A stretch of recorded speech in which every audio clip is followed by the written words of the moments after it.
જય શ્રી કૃષ્ણ। આ વિડીયોમાં શ્રીમદ ભાગવદ ગીતાનો અધ્યાય 9મો સાંભળશું, જેનું નામ છે રાજવિદ્યા રાજગુહ્ય યોગ। શ્રીમદ ભાગવદ ગીતા એ ભગવાનનો શ્વાસ છે, હૃદય છે અને ભગવાનની વાગ્મય મૂર્તિ છે, જેના હૃદયમાં, વાણીમાં, શરીરમાં તેમજ સઘળી ઇન્દ્રિયો અને એમની ક્રિયાઓમાં ગીતા ઉતરી ગઈ હોય એ મનુષ્ય સાક્ષાત ગીતાની જ મૂર્તિ છે। એના દર્શન, સ્પર્શ, ભાષણ તથા ચિંતન કરવાથી પણ બીજો માણસ પરમ પવિત્ર બની જાય છે। ગીતાજીની તોલે સંસારમાં યજ્ઞ, દાન, તપ, તીર્થ, વ્રત, સંયમ કે ઉપવાસ વગેરે કશું જ નથી। ગીતા એ સાક્ષાત ભગવાન શ્રી કૃષ્ણના મુખારવિંદમાંથી નીકળેલી વાણી છે। એનું સંકલન કરનાર શ્રી મહર્ષિ વેદ વ્યાસજી છે।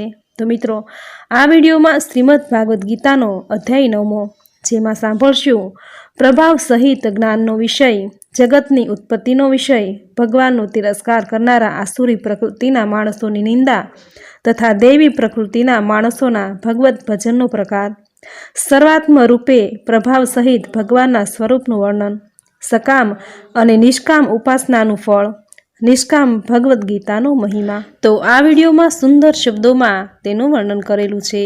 તો આજના શુભ દિવસે ભાગવદ્ ગીતાનો પાઠ કરી આજના દિવસને પાવન બનાવીએ। તો અધ્યાય 9મો શરૂ કરીએ। બોલો ભગવાન શ્રી હરિ વિષ્ણુની જય। શ્રી ભગવાન બોલ્યા, તારા જેવા શુદ્ધ હૃદયના ભક્ત માટે આ પરમ ગોપનીય વિજ્ઞાન સહિત જ્ઞાનને ફરીથી સમગ્ર રીતે કહું છું કે જેને જાણીને તું દુઃખ સ્વરૂપ સંસારમાંથી છૂટી જઈશ।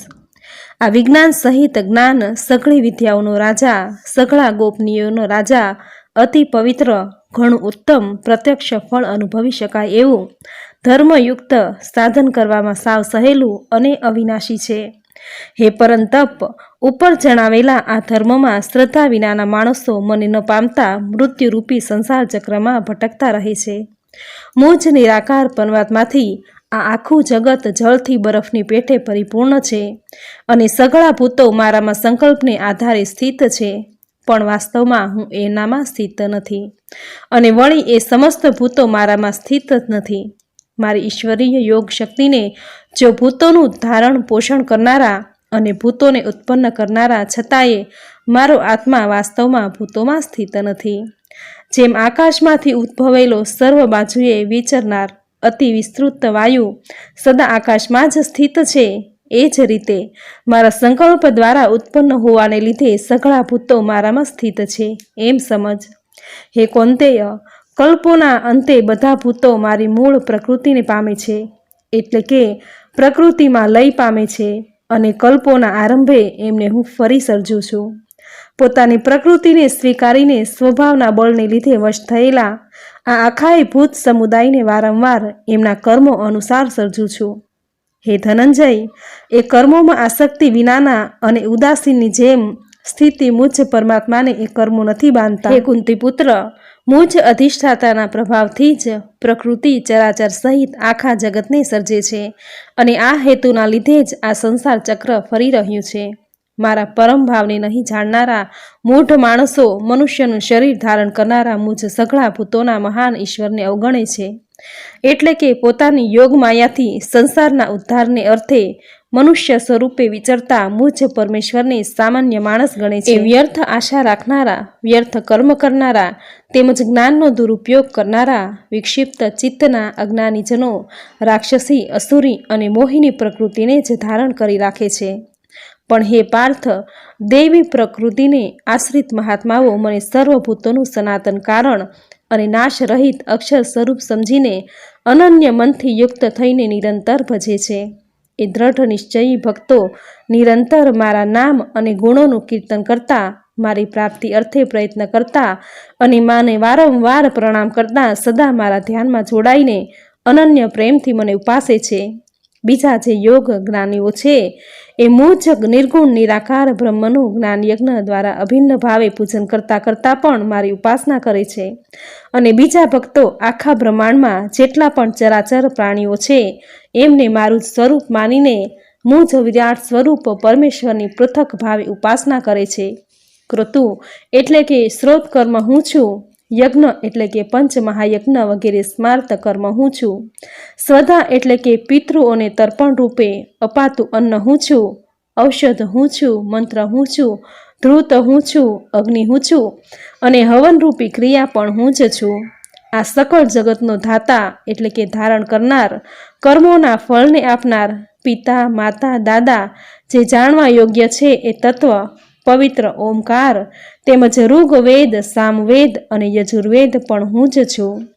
પરમપદ સ્વરૂપ, પરમ ગતિ, ભરણ પોષણ કરનાર, સૌનો સ્વામી, શુભ અશુભને જોનાર, સૌનું રહેઠાણ શરણ લેવા યોગ્ય, પ્રત્યુપકાર ઈચ્છ્યા વિના હિત કરનાર, સૌની ઉત્પત્તિ પ્રલયનો હેતુ, સ્થિતિનો આધાર, નિધાન તેમજ અવિનાશી કારણ પણ હું જ છું. હું જ સૂર્ય રૂપે તપું છું, વર્ષાને સમુદ્ર વગેરે સ્થાનોમાંથી ખેંચું છું અને એને વરસાવું છું. હે અર્જુન, હું જ અમૃત અને મૃત્યુ છું તથા સત અસત પણ હું જ છું. ત્રણેય વેદોમાં વિધાન કરાયેલા સકમ કર્મોને કરનારા, સોમરસ પીનારા, પાપ વિનાના માણસો મને યજ્ઞો દ્વારા પૂજીને સ્વર્ગની પ્રાપ્તિ ઈચ્છે છે. એ માણસો પોતાના પુણ્યોના ફળ સ્વરૂપે સ્વર્ગલોકને પામીને સ્વર્ગમાં દિવ્ય એવા દેવતાઓના ભોગોને ભોગવે છે. તેઓ એ વિશાળ સ્વર્ગલોકને ભોગવીને પુણ્ય ક્ષીણ થતાં મૃત્યુલોકમાં પાછા આવે છે. આ રીતે ત્રણેય વેદોમાં કહેલા સ્વર્ગની પ્રાપ્તિના સાધનભૂત સકામ કર્મોનો આશ્રય લેનારા તેમજ ભોગોને ઈચ્છતા માણસો વારંવાર ગમન લેનારા તેમજ ભોગોને ઈચ્છતા આગમનને પામે છે એટલે કે પુણ્યના પ્રભાવે સ્વર્ગમાં જાય છે. જે અનન્ય પ્રેમી ભક્તજનો મુજ પરમેશ્વરને નિરંતર ચિંતન કરતા નિષ્કામ ભાવે ભજે છે એ નિત્ય નિરંતર મારું ચિંતન કરનારા ભક્તોના યોગ ક્ષેમનું હું પોતે વહન કરું છું. હે કુંતી પુત્ર, જો કે શ્રદ્ધાથી યુક્ત જે સકામ ભક્તો અનન્ય દેવતાઓને પૂજે છે તેઓ પણ મને જ પૂજે છે, પરંતુ એમનું તે પૂજન અવિધિપૂર્વકનું એટલે કે અજ્ઞાનપૂર્વકનું છે. સમસ્ત યજ્ઞોના ભોગતા અને સ્વામી પણ હું જ છું.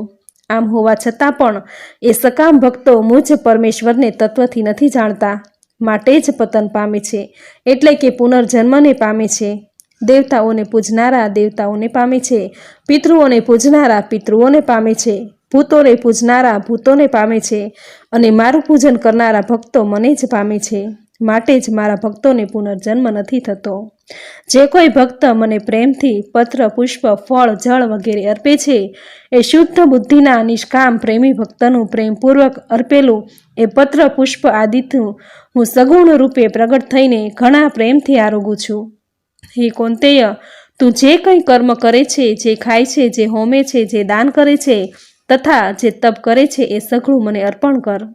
આ પ્રમાણે જેમાં સમસ્ત કર્મો મુજબ ભગવાનને અર્પણ થાય છે એવા સંન્યાસ યોગથી યુક્ત થયેલા ચિત્તને તું શુભાશુભ ફળરૂપી કર્મબંધનથી છૂટી જઈશ અને એમનાથી છૂટેલો મને જ પ્રાપ્ત થઈશ. હું સઘળા ભૂતોમાં સમભાવે વ્યાપક છું. ન તો કોઈ મને અપ્રિય છે કે ન પ્રિય છે, છતાં પણ જે ભક્તો મને પ્રેમથી ભજે છે તેઓ મારામાં છે અને હું પણ એમનામાં પ્રત્યક્ષ રૂપે પ્રગટ છું. જે કોઈ માણસ દુરાચારી પણ અનન્ય ભાવે મારો ભક્ત બનીને મને ભજે છે તો એ સાધુ જ માનવા યોગ્ય છે, કેમ કે એ ખરો નિશ્ચય કરનારો છે. એટલે કે એણે દ્રઢતાથી નિશ્ચય કરી લીધો છે કે પરમેશ્વરના ભજન જેવું બીજું કશુંય નથી. એ સત્વરે ધર્માત્મા થઈ જાય છે અને સદા કહેનારી પરમ શાંતિને પામે છે. હે કૌંતેય, તું નિશ્ચયપૂર્વક સત્ય જાણ કે મારો ભક્ત નાશ નથી પામતો.